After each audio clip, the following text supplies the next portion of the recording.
Welcome to the Suitcase Entrepreneur Podcast. I'm your host, Natalie Sisson, and I'm here to show you how to create freedom in business and adventure in life. So if you have experience and knowledge, I'm going to show you how to monetize yourself so that you can build an online business you love and can run from anywhere in the world. You'll learn from the best of the best and inspiring interviews every single week, as well as behind the scenes from my travels on the road. So let's do this.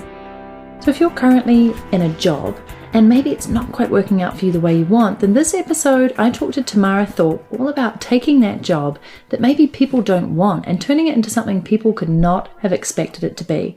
So you're going to learn why you need to know what you're really good at and how you can make yourself indispensable to the organization that you're working for. We also talk about the importance of identifying mentors and career paths and how working patterns have changed over the years. And then we dig into what millennials can teach the older generation apart from just technology, plus a lot more. So I can't wait for you to listen into this one because it's quite a different episode, and I think it'll appeal to several of you who are in jobs and really wanting to figure out what you're wanting to do. Before we do dive in, I'd love to say a big shout out to my sponsor, 99 Designs, because they're pretty much the perfect partner for you if you're dreaming about a great logo or website design, but you're not sure how to get started and you're worried about a budget. So they are the world's largest graphic design marketplace, and they make it really easy to get a design that you love. You basically go to the website, you tell them about the design that you need, you pick a price package that works for you, and then the fun really begins because you get designers from around the globe who submit awesome designs for you and you give them feedback, and within a week you get to pick your favorite and own your gorgeous new design, which is something totally different to any other platform that you may use where you pay for something and then you just get one person doing the work. This way you actually get to see it come to life and you get to choose your favorite. So please go along to 99, that's 99designs.com/suitcase, and you'll get a $99 power pack of services free, which is pretty awesome. So, if you're needing a new website design or a logo, great, but you can also go there for t-shirts, banner ads, landing pages. I mean, sky's the limit. So please check them out at 99designs.com/suitcase. Now let's get into today's episode. Hi, everybody, and welcome back to another episode of the Suitcase Entrepreneur Podcast. I'm Natalie Sisson, and we are all about creating freedom in business and adventure in life right here. And today we're going to do that with Tamara Thorpe.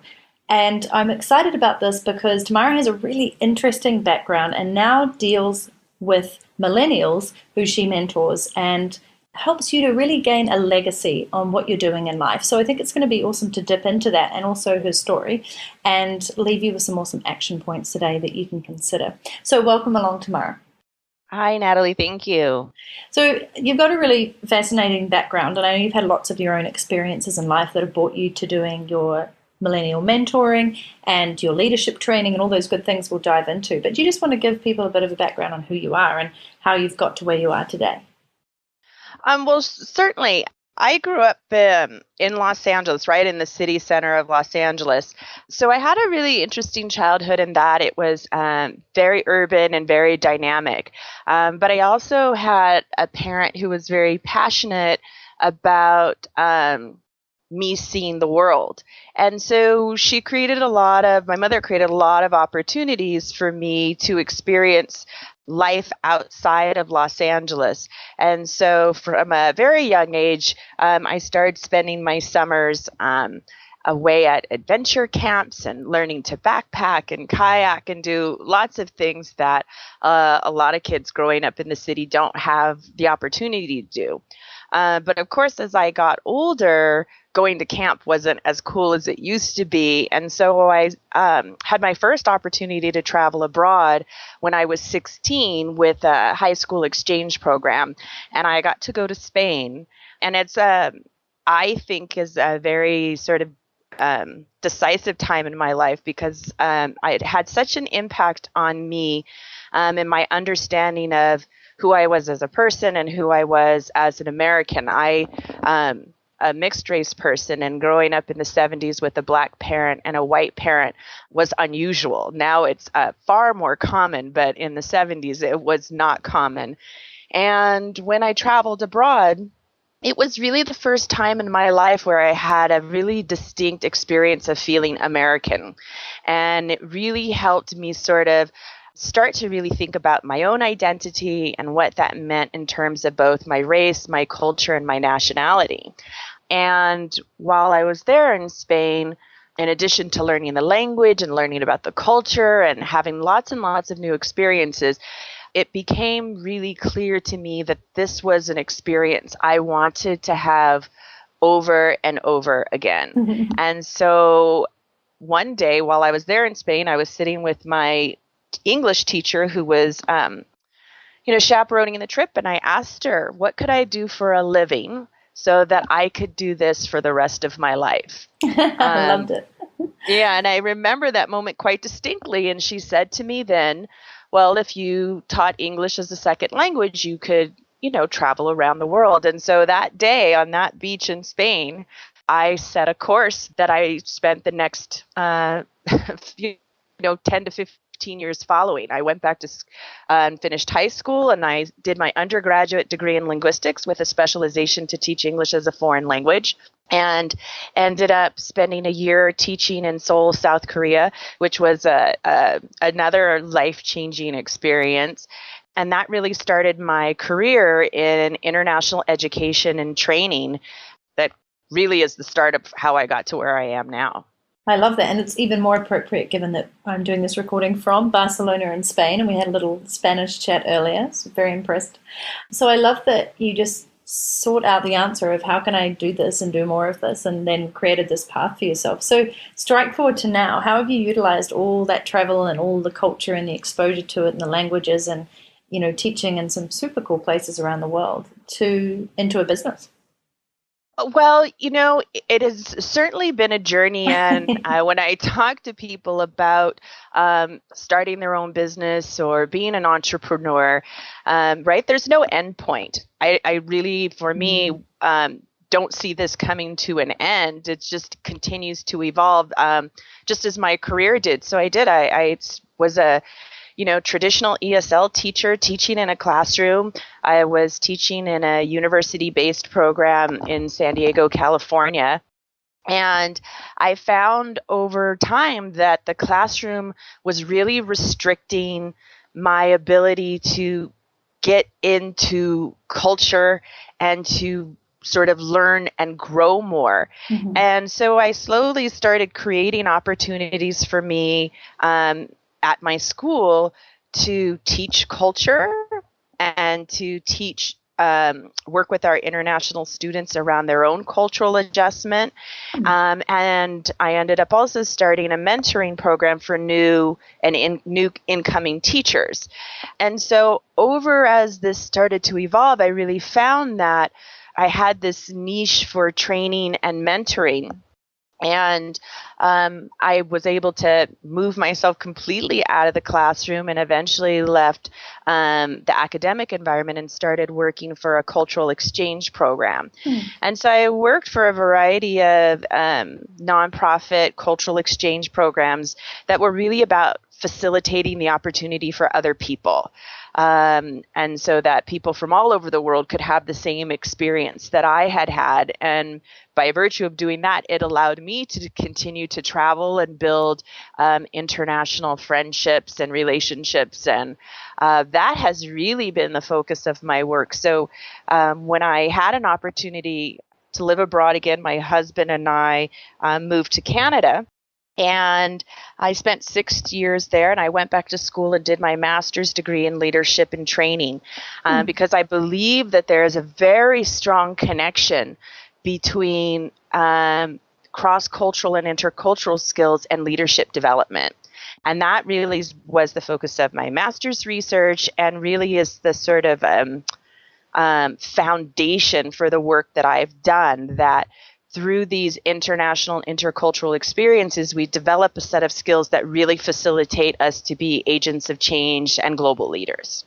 I love that you found your sweet spot back then. Like you did what I always tell people to do, which is look at what you really enjoy doing, what you're good at, and what people will potentially pay you for. And you did exactly that. And you moved into that area, and then you got those jobs. And now you formed that into your business. So I love that you were really, really clear on that, but I'm sure it took several years in doing all that teaching as well to realize that you'd reached your growth potential there and then you wanted to expand out.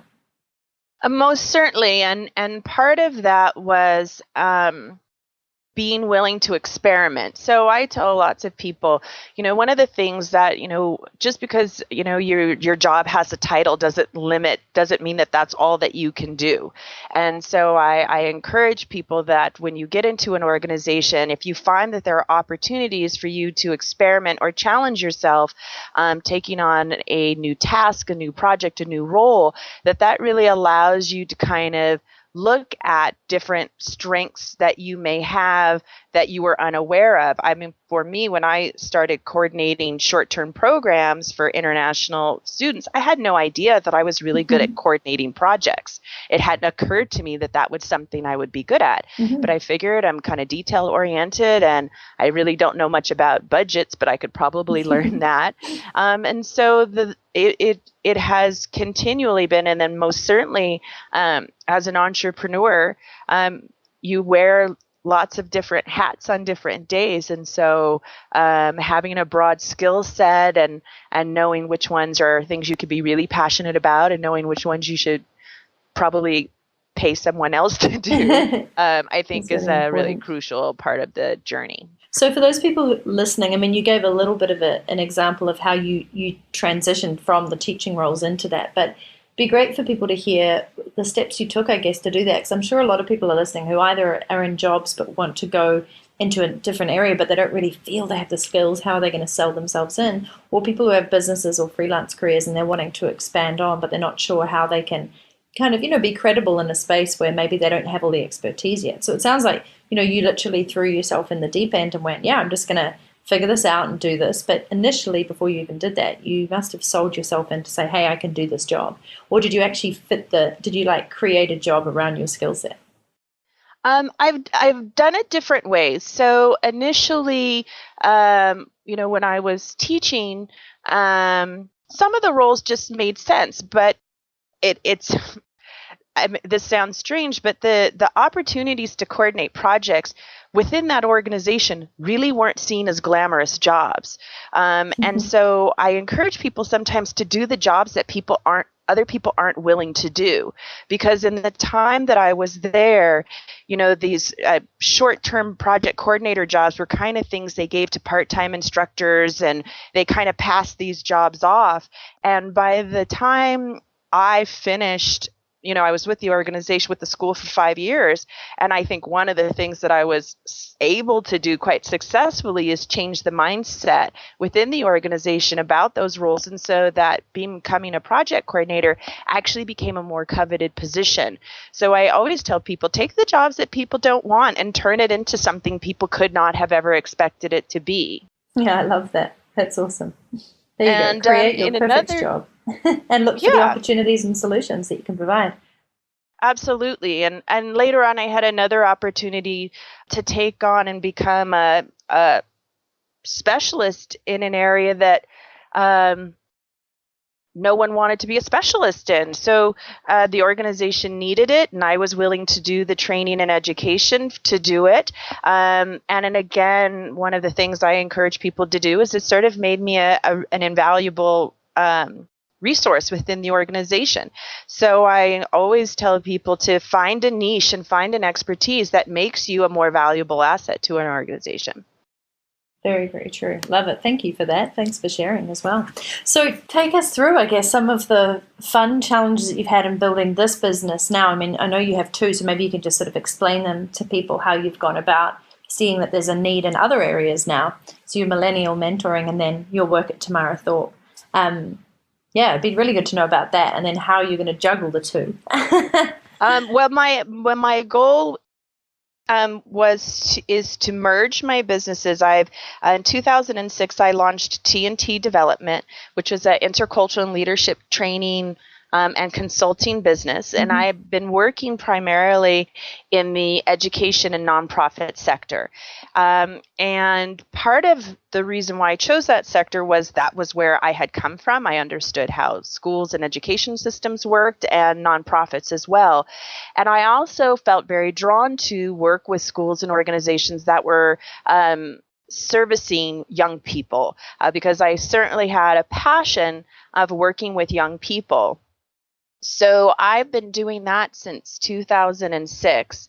And probably in about 2010, I found that I was traveling a lot more than I wanted. So that is that possible? I'm just kidding. There's some people listening to this going, that sounds brilliant. Well, it's a challenge, for when you're married and you have a home and it feels like home, there becomes this sort of balance of being a global citizen and having a passion for traveling and really having roots. And so it's always a balance. And so I felt back in 2010 that I was really out of balance. And while I certainly still wanted to travel, I really wanted to maximize those opportunities, both from a business perspective, but also from a personal perspective. And that's when I began to look at how can I do more business online and have more freedom to do my work from wherever I was, even if that was home. And so as I started doing that transition, it became even more evident that I was sort of bypassing the people who I really wanted to work with. That if I had this passion for working with young people, and in my life as a volunteer, I was doing a lot of direct work with young people. Why wasn't I working directly with young people in my professional life? And so that took the evolution of my business even further, where I launched TamaraThorpe.com as the Millennials Mentor to actually move my leadership training services directly to young professionals. Rather than going through institutions where I thought they might be, I decided to sort of cut out the middleman and provide services directly. And so that has been quite a transition and an exciting one because of the changes in the world and the differences with generations today. There are more and more young entrepreneurs than ever before. There are more and more 20 and 30-somethings leading teams and organizations. And one of the things that I have learned over the last years is these are a group of people with an amazing set of skills, a real passion for learning and contributing to the world and making a difference. But there's also some really a set of specific leadership skills that they're challenged with. And I feel as though I have an opportunity here to fill a gap and help them really become the leaders they want to be strong leaders in organizations and entrepreneurs who are leading really strong and effective teams. Perfect. I love it. And so what's some of your most exciting work that you've had in the last year that you've been, well, I guess, excited to do, but also because you talk so much about, what is this legacy that you leave? Maybe talk to me and talk to everybody about what leaving a great legacy really means, because I think this is a cornerstone of all great work. Everything that I do with my business, but also in my life, I hope is leading towards a legacy that I can leave behind, lead to inspire people to create more freedom in whatever they do. And more than that, that's what I've got plans for in the future. But why do you think it's so important to focus on that? Well, most certainly being an entrepreneur and having your own business, or a solopreneur, as I like to call myself, is not the easy path, right? God, no, it's one of the hardest in the world, but the most rewarding. It is. It is incredibly rewarding, but it's, high risk, high reward, right? Yeah. And I am the only one who's in charge of me getting to work every day, being passionate and driven about what I do. So you have to have a love for it. And when I talk with people about leadership, I always say that one of the really important first key steps to leadership is having a leadership philosophy, is really knowing who you are as a leader and what that identity is. And for me, my leadership philosophy is that I want people to be better for having known me. And that's really at the core of all that I do. I offer the services that I do. I run the business that I do. I do the volunteer work that I do, in the hopes that by people having some interaction with me, whether it be a short conversation, hearing me on an interview, or working with me long time in a professional capacity, that somehow they're better for having known me and able to contribute and further reach their goals. And so that really is what drives me and moves me to do the work that I do, and the legacy that I hope that I leave. Oh, I really like that. Very cool.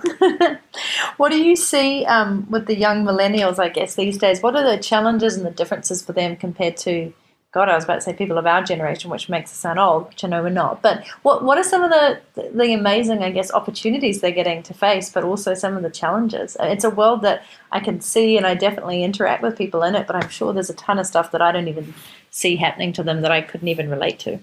Well, there's a variety of challenges. Most certainly, economics has presented some unbelievable challenges. Globally speaking, the unemployment rate varies between 6 and 8%, but for millennials, unemployment ranges between 15 and 17%. Wow. And so they are facing a very, the job market is far more challenging than it has been, which is also why we see this generation being a lot more innovative in how they respond to that. So that millennials are using their technological advantage to be online and either just have blogs where they have an opportunity to share their learning and their experience, as well as, developing online web-based businesses. And so it's a perfect opportunity for them. It's almost forcing them into entrepreneurship, which is hopefully not a bad thing if some great innovations come out of it and they learn so much more about themselves as people. Absolutely. And so that is definitely the challenge and the opportunity for this generation around employment.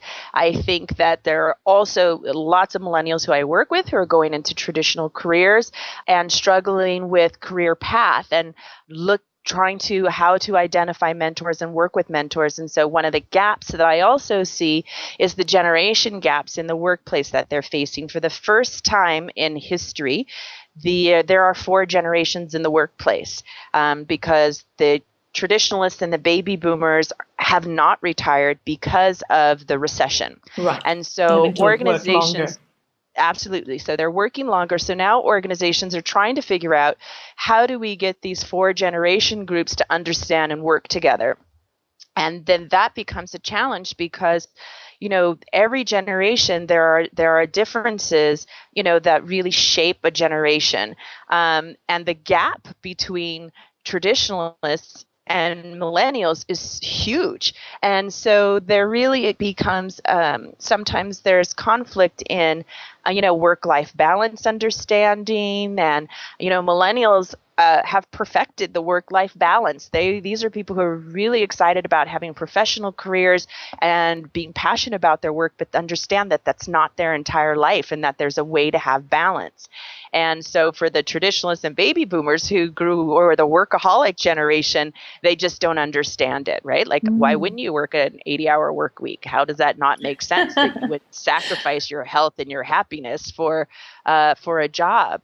So those create some challenges. So it's exciting for me, as somebody who's done a lot of intercultural training, to talk with people about generational differences and how to bridge those gaps. Because whether it's an age difference or a gender difference or a cultural difference, the fundamental principles of having self-awareness and awareness of others really are the sort of starting blocks for how we understand those who are different from us. And so there's an opportunity. I'm currently working on a project here in New Mexico where I live. We have a mentoring institute at the University of New Mexico. And each year I contribute a paper and presentation to their annual conference. And this year I'm writing a paper called Let a Millennial Mentor You. that's really about mutual mentoring and thinking about what can I have to learn from somebody who's younger than me, and not just technology, right? There's this idea that the only thing millennials have to contribute is their understanding of technology, but there's so much more that they have to offer. And so for organizations who are dealing with generational differences, mutual mentoring is really an opportunity to increase understanding, performance, employee engagement, as well as for cross-training and succession planning. And so it's something that I think is a real opportunity to bridge those gaps. It's really great to hear, and I love it. I love the kind of cross-mentoring, as you said, from millennials to the older generation. And I'd love to circle back to the fact that they have got a much better balance. I'm not going to call it work-life balance because I don't think that exists, but a much better balance on, I'm going to work on these things that I love passionately, but I'm also going to go out and have fun and do all these things. So can you talk more maybe to that? Because I find that really interesting. I seem to see everybody that I see still seems to be working so hard and not necessarily taking time out. Well, you get two extremes. You get the intense young working people who are really just trying to save all that money and do as many crazy cool things. And then you get those who just go traveling around the world for ages and want to be digital nomads forever. So I'm really interested to hear that. And what do you think it is, their secret recipe as to why they've got a better balance on that? Well, what you see with, for me who spends a lot of time looking at generational differences, it really is sort of an evolutionary scale that each generation does a little better than the former one. So that for myself as a Gen Xer, I'm a little better at the work-life balance than my mom was. And then for the 20-somethings in my life, they're better at it than I am. And so I think the challenge that comes with it is the understanding of it. So that if you Google millennials, you will find probably what will come up are a list of blog titles around how entitled and lazy millennials are, which really is the perception that people from different generations have about their work-life balance. And so what you do have is that because I most certainly believe that 20-somethings who are passionate about their work are working really hard and putting in the hours, most certainly. But they're also looking for opportunities to do that remotely. They're also looking for opportunities to travel. So it is far more common for a 20-something or even a young 30-something to work, save up some money and take some time off, or to think about becoming an entrepreneur. The idea that we would go to work and work for a company for 10, 15, 30 years is over. Mm-hmm. And that the research shows that millennials go into a company thinking maybe 2 years. Right. And I'll come into this organization, see what I learn, and maybe grow with the organization, or maybe move on to the next thing. Because if it doesn't fit in with their life and their life's passion, they're not going to stay. And that, I think, is a combination, again, of the market and the opportunity, but as well that the baby boomers and Gen Xers who have parented millennials told them, you can do anything you want to do. You can be anything you want to be. Don't compromise. Live your passion. That was the mantra they grew up with, and they believed it, and they're doing it. Perfect. Great description. You can clearly tell that I don't know enough about millennials. Terrible. So it's great to dig into that. And thanks so much for sharing. And we can probably all learn a ton of lessons from them, which is great that you're doing that mentoring. Forcing them to be mentors of other people. I think that's perfect. So I think that's a great place to wrap up, because it sounds like the work that you're doing and working on right now is just hugely valuable. And I'd love for my freedom fighters to know where they can find out more about you, especially those parents who are listening in going, yeah, I'd love to learn more. What's the best place to come to? The best place to find me is at tamarathorpe.com. You can also follow me on Facebook at facebook.com/The Millennials Mentor, and also on Twitter with at Tamara Thorpe.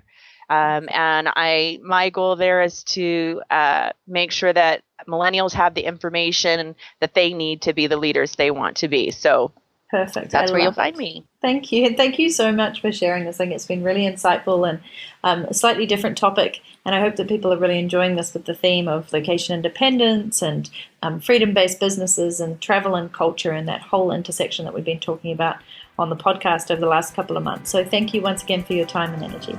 Thank you, Natalie. So if you've been enjoying these weekly podcasts and also the Fresh in 15, which comes out every Thursday, but you're not getting my High Flyer newsletter a couple of times a week with juicy goodness, awesome Instagram photos, my latest Periscope videos, updates on these podcasts exactly when they go out with even more information, any launches that I'm doing, cool events that are coming up, basically lots of value bombs, lots of great stories from the road on how you can create freedom in business and adventure in life, then you're frankly missing out. I'm just saying. So go to suitcaseentrepreneur.com/freedom. Get yourself my Freedom Business Lifestyle Kit, which is epic and valued at $77 for free when you go there. And more importantly, you'll be in my community, which is really where I love you, because then I get to talk to you more and you get to respond and hit reply and we can have a conversation and meet up somewhere cool around the world and drink sangria. That's it from me. Have an incredible, freeing week.